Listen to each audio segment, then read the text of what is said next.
আসসালামু আলাইকুম সুপ্রিয় দর্শক, কেমন আছেন আপনারা সবাই? কাছে কিংবা দূরে, দেশ কিংবা বিদেশ, যে যেখান থেকে আজকে রেসিপি দেখছেন সবাইকে স্বাগতম জানিয়ে আজকে রেসিপি শুরু করলাম। আজকের পর্বে তৈরি করে দেখাবো পাকা আমের কেক ভাপা রেসিপি। চলেন যাই দেখিনি রেসিপি তৈরি করার জন্য যা যা উপকরণ লাগছে। এখানে একটি আম আমি দুই সাইড থেকে কেটে নিয়েছি। এবার একটি টুকরো হাতে তুলে নিয়ে লম্বালম্বি দাগ টেনে নিয়েছি। এতে করে কিউব করে কেটে নেওয়া হলো। আর এইরকম কিউব করে কেটে নিলে খুব সহজে আমটা তুলে পাত্রে নেওয়া যাবে। এখানে একটি ব্লেন্ডার জার নিয়ে নিলাম। ব্লেন্ডার জারে দিয়ে দিব সবগুলো আমের কাক।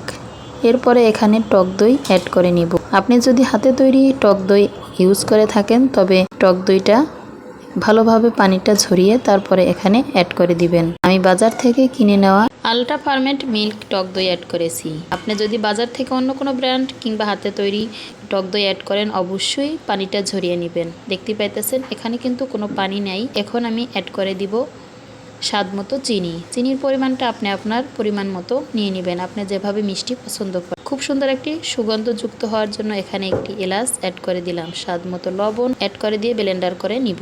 আমের কেক ভাপাটা তৈরি করার জন্য আমি এখানে একটা স্টিনার বসিয়ে নিলাম।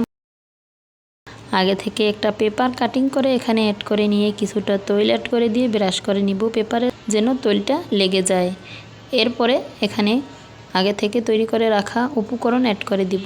উপকরণের ঘনত্বটা কীরকম হয়েছে দেখলে অবশ্যই বুঝতে পারতেছেন।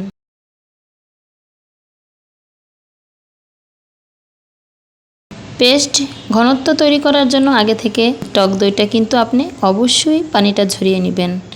এবার হাত দিয়ে একটু টেপ করে চারদিকে ছড়িয়ে নিয়ে ভাপে বসিয়ে দিব। চুলায় একটা প্যান বসিয়ে পর্যাপ্ত পরিমাণ পানি দিয়ে ফুটে আসলে স্ট্যান্ডটা বসিয়ে দিয়ে স্টিনারটা দিয়ে একটা ঢাকনা দিয়ে ঢেকে দিব, যাতে ঢাকনার গায়ের পানিটা ভিতরে না পড়ে। এবার ঢাকনা দিয়ে ঢেকে 15 থেকে 20 মিনিট ভাপ দিয়ে চুলা থেকে নামিয়ে নিয়ে ঠান্ডা করে নিব। যে যেখান থেকে আজকে রেসিপি দেখছেন চ্যানেলটি সাবস্ক্রাইব করে বেল আইকন অন করে রাখতে পারেন, যাতে আমার নতুন ভিডিও সবার আগে আপনার কাছে পৌঁছে যায়। একটি লাইক ও কমেন্ট করে আপনার মূল্যবান মতামত জানিয়ে দিতে পারেন। আপনার একটা লাইক ও কমেন্ট আমাকে নতুন আরেকটা ভিডিও বানাতে উৎসাহিত করে। এবার আমি উল্টিয়ে নিলাম। আলতো হাতে উপর থেকে স্টিনারটা উঠিয়ে নিব। ওই যে আগে থেকে যে পেপারটা এখানে বসিয়ে নিয়েছিলাম এখন আলতো হাতে তুলে নিব।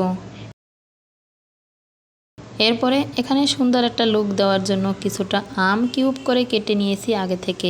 এরপর এটাকে এখানে সাজিয়ে নিব। আপনি চাইলে এটাকে স্কিপও করতে পারেন।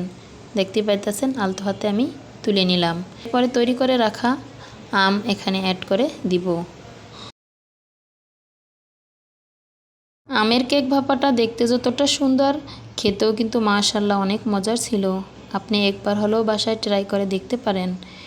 এবার আগে থেকে কিউব করে রাখা আমের কিউবগুলো এখানে সাজিয়ে নিলাম। খুব সুন্দর একটা ডিজাইন তৈরি হবে, দেখতেও মাশাআল্লাহ অনেক ভালো লাগবে। আগে থেকে কিছুটা চেরি ফল মাঝখান থেকে কেটে এখানে অ্যাড করে দিব। আপনি চাইলে এখানে আপনার মন পছন্দ মতো চেরি ফলগুলো দিয়ে সাজিয়ে নিতে পারেন, না কেটে নিয়েও। আমি কেটে এখানে অ্যাড করে নিলাম। এরপরে কেক ভাপাটা কেটে কেকের মতো আপনাদের পরিবেশন করে দেখিয়ে দিব। যে যেখান থেকে আজকে রেসিপি দেখছেন ভালো থাকবেন, সুস্থ থাকবেন। আল্লাহ হাফেজ। দেখতেই পাইতেছেন কত সুন্দর লাগতেছে সাজিয়ে নেওয়ার পর। এখন কেটে আপনাদের পরিবেশন করে দেখিয়ে দিলাম।